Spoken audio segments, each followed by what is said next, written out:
સહસ્ત્ર નામનો પાઠ અંત વિનાના હજારો સ્વરૂપવાળા હજારો ચરણ મસ્તક સાથળ અને બાહુવાળા પરમાત્માને નમસ્કાર હો. હજાર નામવાળા અને હજાર કોટી યુગોને ધારણ કરનાર એવા શાશ્વત બ્રહ્મ સ્વરૂપને નમસ્કાર હો. જેની નાભીમાં કમળ છે એવા ભગવાન વિષ્ણુને નમસ્કાર હો. જળમાં શયન કરનાર શ્રી વિષ્ણુ ભગવાનને નમસ્કાર હો. હે કેશવ, હે વાસુદેવ, આપને નમસ્કાર હો. જે વાસુદેવની વાસનાથી ત્રણેય લોક વાસનાવાળા છે અને જેનું સર્વે પ્રાણીઓ તથા પદાર્થમાં નિવાસ સ્થાન છે એવા હે વાસુદેવ, આપને નમસ્કાર હો. બ્રહ્મ સ્વરૂપ અને ગૌ બ્રાહ્મણ મા બ્રાહ્મણ નું હિત કરનાર એવા દેવને નમસ્કાર હો. જગતનું હિત કરનાર શ્રી વિષ્ણુ ભગવાનને શ્રી કૃષ્ણને નમસ્કાર હો. ગોવિંદ સ્વરૂપને નમસ્કાર હો. જેમ આકાશમાંથી પૃથ્વી પર પહેલું પડેલું પાણી સમુદ્રમાં જાય છે તેમ બધા દેવોને કરેલા નમસ્કાર ભગવાન કેશવ પ્રતિ જાય છે.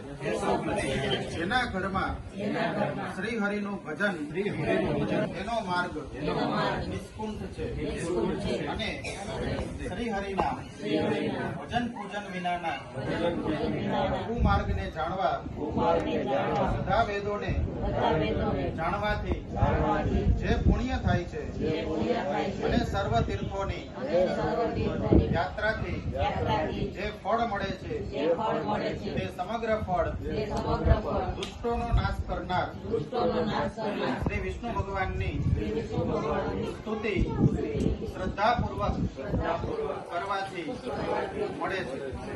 જે મનુષ્ય શ્રી હરિના મંદિરમાં બેસી નિત્ય 3 વાર પ્રભાત, મધ્યાંતર અને સાયંકાળે 2 વાર કે 1 વાર પણ આ વિષ્ણુ સહસ્ત્ર નામનો પાઠ કરે છે તેના સર્વે પાપ કર્મો નાશ પામે છે.